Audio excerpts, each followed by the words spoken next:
Section 1. Hey guys, tonight we entered Colosseum, not as a loud-mouthed emperor or toga-swinging noble, but as the one person no one notices until it's too late. You stand behind the dusty gate of ancient Rome's most brutal arena. The crowd above is already screaming, hungry for the show. You can smell the citrus peel and sweat in the stands, the scent of oil from the gladiator's skin, and something else, blood, coppery and warm in the sand. You hear the gate groan open, and here's your first reality check. You probably won't survive this. Unless, of course, you stop trying to look brave, stop waving, stop monologuing like a B-list villain, and instead just shut up and win. So, before you get comfortable, take a moment to like the video and subscribe, but only if you genuinely enjoy what I do here. Also, let me know your location and local time down in the comments. I love seeing where you all are drifting off from.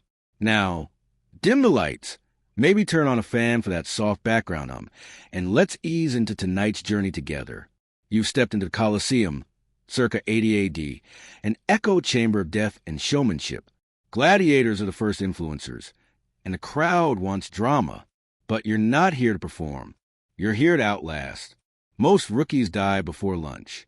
They scream, swing wildly, and forget that silence is power. You grip your weapon with both hands and say nothing. You watch. You breathe.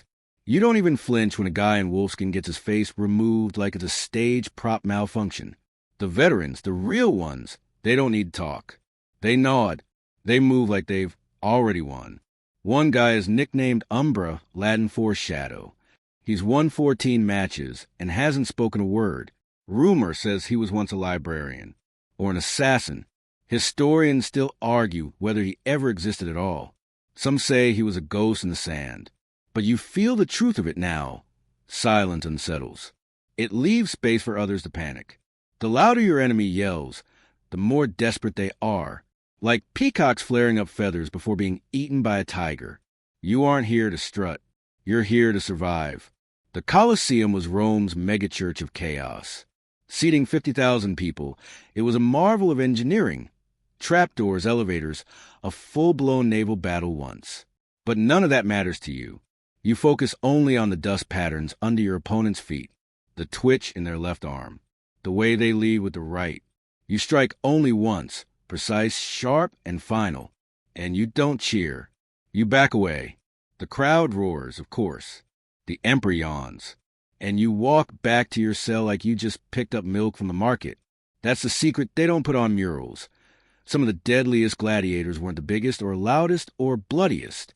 They were the ones who knew when not to talk. They preserved their energy like oil in a lamp, saving it for one clean flame. One fringe theory even claims a few gladiators faked mediocrity, losing on purpose to avoid becoming too famous. Because fame in Rome was a double-edged gladius. It bought you coin and girls, yes, but also poison wine, bribe referees, and a guaranteed dramatic death when the emperor got bored. So, weirdly enough, being forgettably excellent was a long-term survival strategy. You're no star. Not today. You clean your blade in silence. You sleep with one eye open. You watch the loud ones party and burn out. By moonlight, you practice slow movements in the shadows. No sound, no bragging, just rhythm, breath, and control. The Colosseum isn't a place of justice. It's theater with a kill count. You learn quickly that the crowd's love is more dangerous than its hate. Both can get you killed. So you cultivate stillness. Your silence becomes armor. And soon enough, the others stop making eye contact. They don't whisper behind your back. They just make way. You start winning. Not just fights, respect, access, influence. One day a Lanista, your trainer, claps your shoulder and offers you a deal. Lose your next match. It's all rigged, he says. He'll double your pay. You don't answer. You win that match, too. Some say you eventually earned your freedom. Others say you disappeared into the tunnels, haunting new recruits with your wordless stare. A footnote in Roman history, if that. Your name is forgotten, but your style is not. And centuries later, a general in Napoleon's army supposedly read about you in a scribbled margin of a Roman scroll. It made him rethink battlefield speeches entirely. No more grandstanding, he declared. Just orders. Just action. That ripple effect, quiet but powerful, starts here, in the shadow of lions. Funny, isn't it? How a man who said nothing could echo for 2,000 years. So the next time you feel the urge to explain yourself, don't. Just walk like you've already won. Let them guess what's in your head. Let the silence weigh heavy. You don't need to roar. You're not here to entertain. You're here to outlast. Section 2.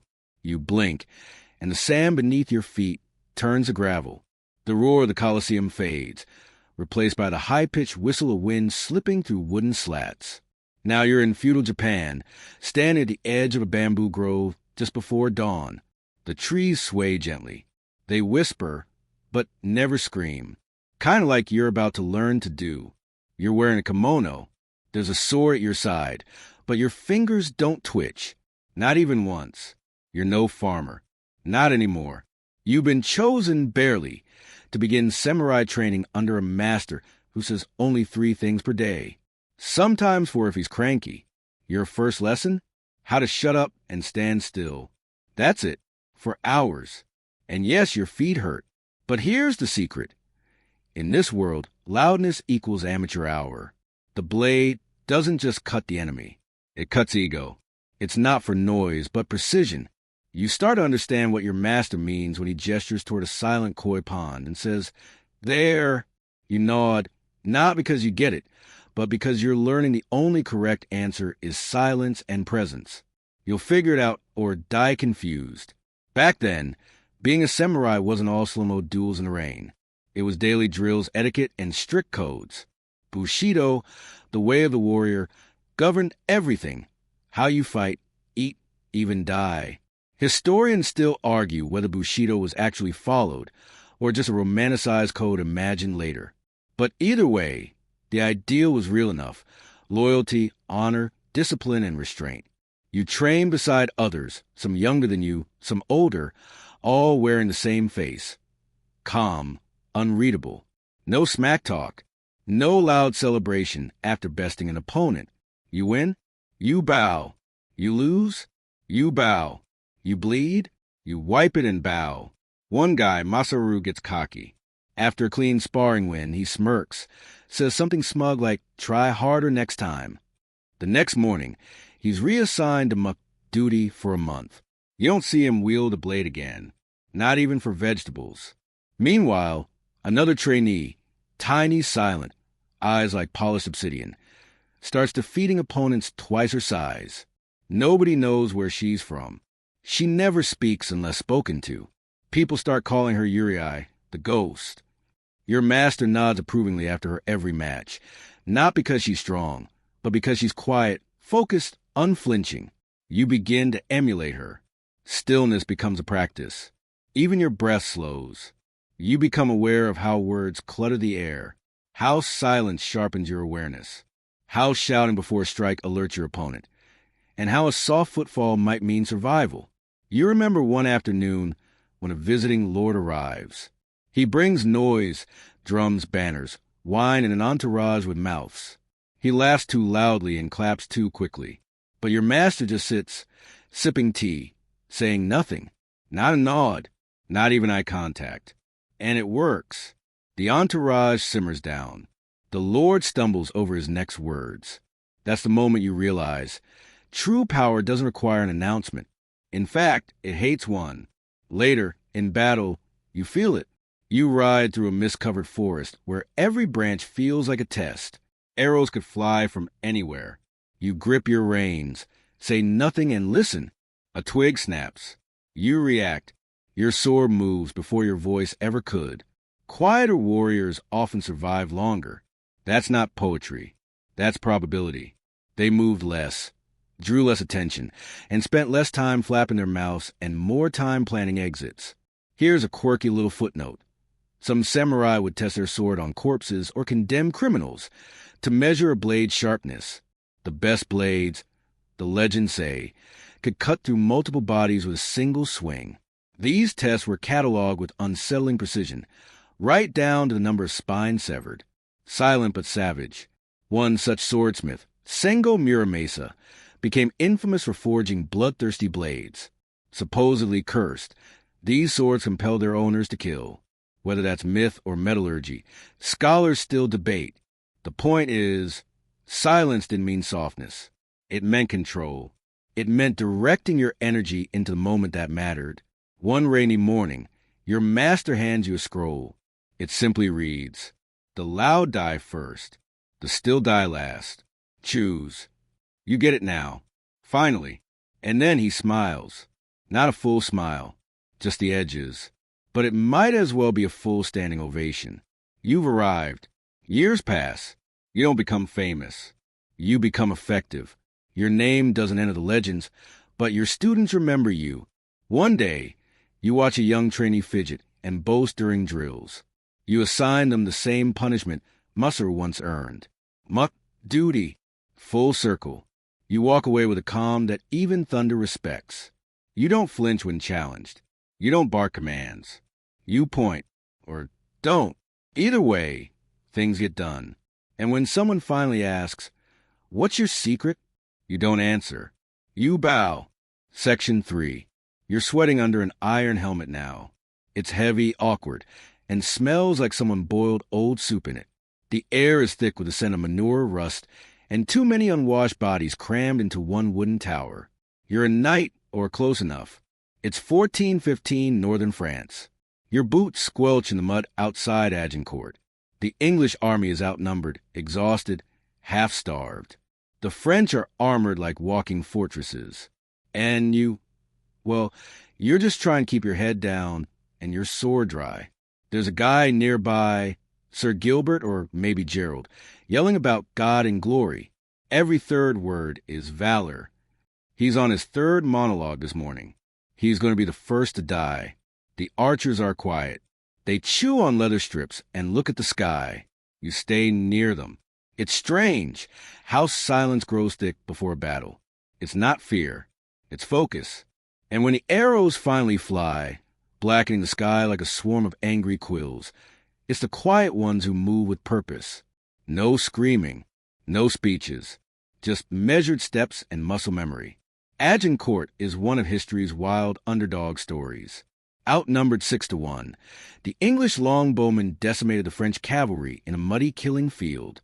Scholars still argue whether it was tactics, weather, or sheer luck that sealed the win, but every survivor agrees on one thing.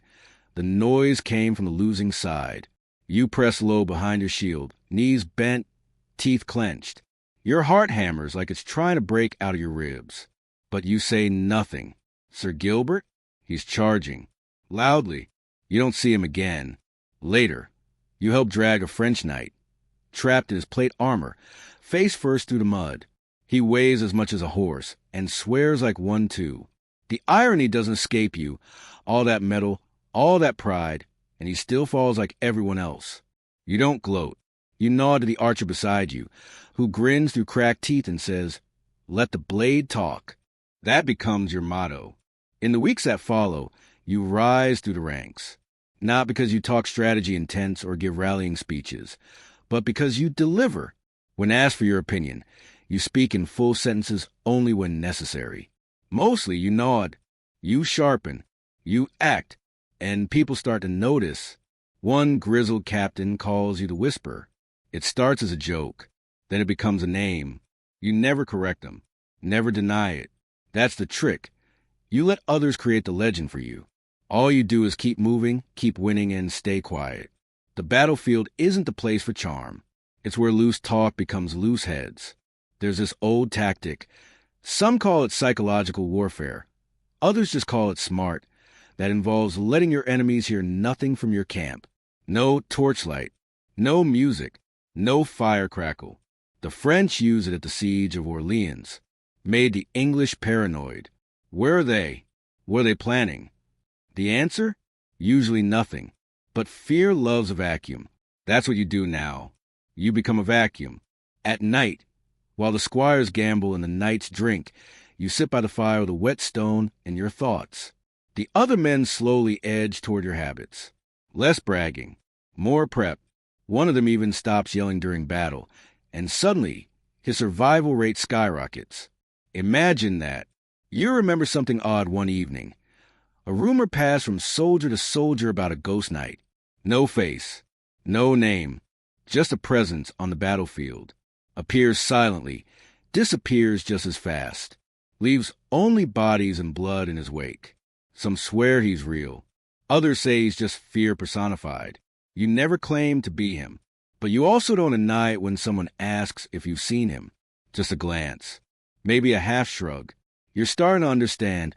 The less you explain, the more they imagine. Silence becomes your cloak. Mystery becomes your shield. And in a world that celebrates bellowing heroes, you're the one they remember. Not because you shouted, but because you didn't have to. There's even a small fresco in Forgotten Abbey, likely added by a monk with flair for embellishment, showing a knight in black, mouth closed, sword raised, surrounded by fallen enemies. No name, just a title in faded ink. I.L. Silenzioso, the Silent One. Is it you? Who knows? The point isn't the credit. It's the clarity, the precision, the choice not to participate in the noise. Later, when the war cools and politics heat up, you're invited to court. Nobles debate taxes, succession, church reforms, loud, sharp-tongued bickering in velvet robes. You say nothing, just watch. One noble calls you wooden, another tries to provoke you. You smile faintly, drink your wine, and excuse yourself. A week later, you're given command at garrison. Turns out, people trust the one who doesn't over-explain, doesn't boast, and never leaks secrets. You're a fortress with a heartbeat, and you carry that silence into peace just as fiercely as you did into war. Section 4. The noise changes again. Now it's not the clash of swords or the rustle of bamboo. It's something shriller, unrelenting, like typewriters, 100 of them, clacking out words, memos, and agendas that will change the world one coffee-stained page at a time. You're in a war room, sort of, but there are no trenches here, just telephones, ticking clocks, and one man staring at a chessboard with a cigarette in his fingers. It's the Cold War. And silence? Silence might just save the world. You're standing behind the desk of a Soviet intelligence officer, not a flashy one. No golden epaulets or vodka-drenched monologues. Just a slim man with gray eyes and quieter shoes than anyone else in the building. His name isn't in your history books, but it should be. Oleg Penkovsky. Or maybe you're him. Or maybe you're the agent tailing him. Silent in the corner, notebook tucked inside your coat. Either way, you're in the middle of history's most dangerous staring contest. It's 1962. The Cuban Missile Crisis is boiling. Kennedy and Khrushchev are playing a very high-stakes game of poker with nuclear chips. And you're the reason they both don't push the button. Because you pass information, calmly, quietly, at great personal risk, that proved the Soviets weren't ready for war. You stopped annihilation by being still. Historians still argue whether Penkovsky was a hero, a double agent, or a man crushed by impossible loyalty. But what they can't deny is this. He never screamed, never made a scene. He knew too much to be noisy. Here's the quirky part.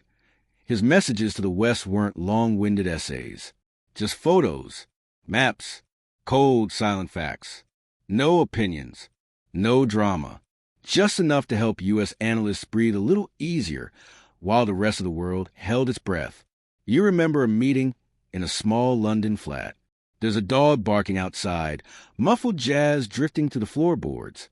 Your contact, a woman in a blue coat, slides you a roll of microfilm without a word. Not even eye contact. You nod. That's it. In this world.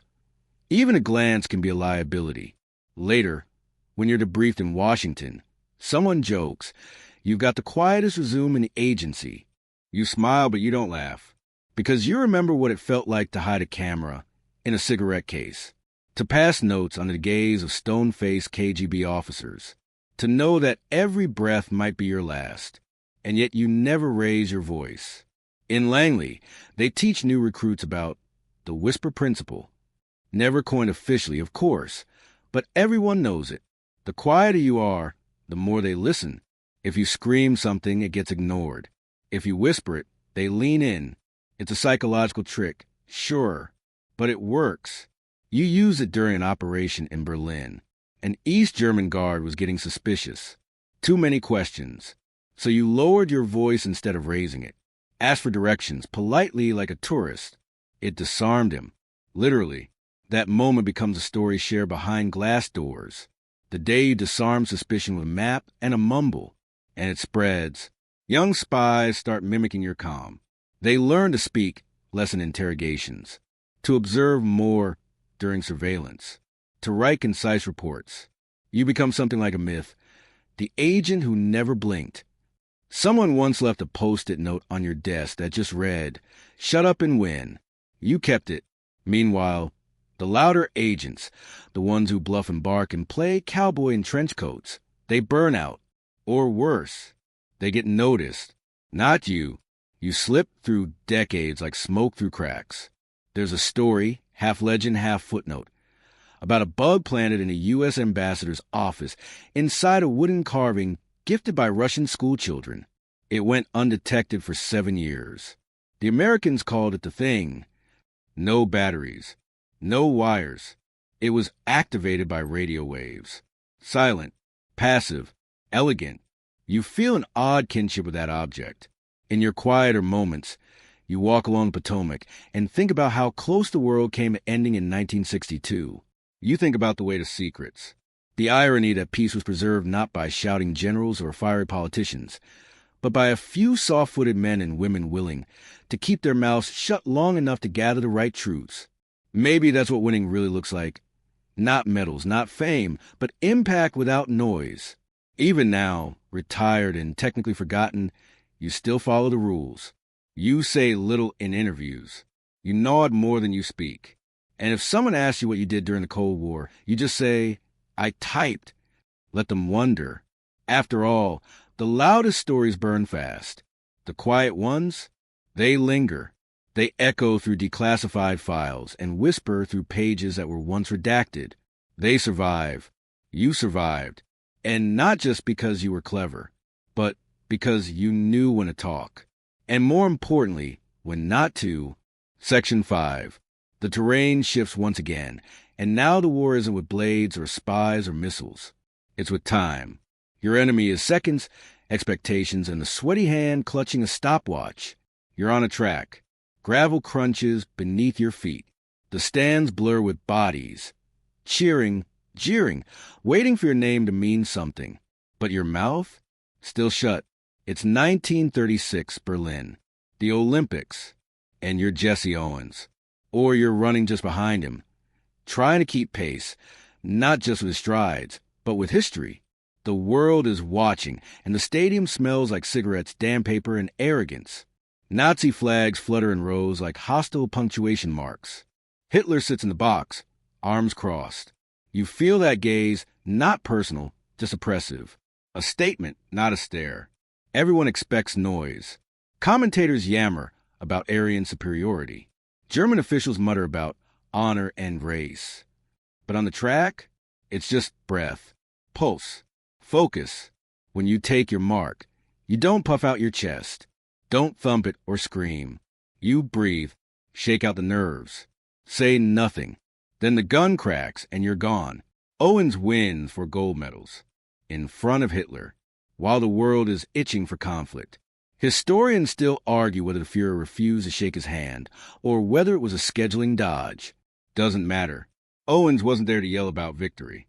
He was a victory. And it echoed more because he didn't bark. He just ran. There's a photo, famous now, of Owens mid-stride. Eyes locked forward, mouth closed, like he's holding in the roar of the world just long enough to beat it. Back home, he's still treated like a second-class citizen. No parade, no presidential invite. But he doesn't lash out in speeches, doesn't burn down podiums. He gives talks, works with youth, lets his legacy speak where America wouldn't. That's the trick again, not silence from weakness, but from power. You adopt that model. Maybe you're a coach now on a dusty field in Detroit or Dakar. You see kids with big dreams and louder mouths. You don't shut them up. You just show them tape. Let the footage of Owens eating up the track do the talking. Then you point at the stopwatch. You want them to listen? You say, finally, win first. Talk later. Some laugh, some nod. The best ones get quiet. There's something oddly potent about training in silence. No music, just breath, shoes, wind. You realize why monks used to run trails barefoot. Discipline, yes, but also rhythm. Stillness inside the motion. You tape that to your gym wall. Stillness inside motion. Here's your quirky fact. In ancient Greece, the original Olympians competed naked and didn't speak during their events. They believed verbal distractions weakened the focus of the soul. Strange? Absolutely. But also kind of poetic and oddly effective. You remember an athlete, Lisa, maybe, who trained silently for months. Barely posted on socials. No trash talk. Then she showed up at nationals and shattered the 400-meter record. Didn't celebrate, didn't wave. Just jogged off the track, nodded to the official, and sat down to tie her shoe. She got more endorsements that month than the 5 loudest runners combined. Your feed fills with debates. Commentators babble about marketability and charisma. But fans know. The clip of Lisa gliding through that last curve? Millions of views. Because sometimes watching someone refuse to peacock is the real flex. You write that down too. Let the flex be the silence after the win. Athletes start asking for your advice. You give them drills, film, breathing exercises. But mostly, you teach them restraint. How to hold a quote until it matters. How to make the press chase you instead of the other way around. You reference Bruce Lee, because of course you do. The successful warrior is the average man with laser-like focus. And then you pause, just long enough for the words to stick. There's a kid you mentor, Sammy Lanky, fast, way too chatty. At first, he resists, thinks silence is weakness, thinks he has to build his brand. But then he loses a race because he spent the first 50 meters proving a point. You don't lecture, just hand him a Granny Owens replay. 2 months later, Sammy wins a regional meet. No poses, no hashtags, just a nod and a whisper. That one was for me. And something shifts. You realize you're not coaching athletes anymore. You're training ghosts. People who want to leave something behind that echoes louder than applause. They want to walk off the field with the weight of done, not the noise of look at me. That's what Owens taught you. What every silent winner, since it's proven, sometimes the loudest noise in history is the footstep that doesn't stomp. Section 6. The gravel track fades beneath your feet, and suddenly you're somewhere far less Olympic. Closer to a factory than a stadium. Concrete underfoot, oil in the air, the hiss of steam, the low grumble of machines doing work no one claps for. You wipe your hands on a rag and push open a rust-colored door. The future is inside, but no one's talking about it, yet. You're on the floor of a garage in Los Altos, California. The year is 1976. You're not just working here. You're building something. And the guy next to you, in wire-rimmed glasses and a beat-up shirt, he doesn't say much either. Not unless he's excited about resistors. Steve Wozniak, the quiet half of Apple. See, when people think Apple, they think Jobs. Black turtleneck. Big keynotes. Charisma turned up to 11. But it was Woz who soldered the soul of it all together. While Jobs barked into boardrooms, Woz typed lines of BASIC. While the press circled, Woz quietly engineered one of the most elegant machines of the decade. In that garage, history was being rewritten by a man who didn't bother to raise his voice. Historians still argue whether Apple would have survived without Jobs' flair, or if Woz could have done it solo. But what's undeniable? The guy who changed how we use computers never once pounded the table. You remember Woz at a homebrew computer club meeting, standing in the corner, clutching a prototype like a sandwich. He lets others yell about the future. He just smiles, leans in, and lets the machine boot. And when it works, the room hushes. Goosebumps. That's the thing.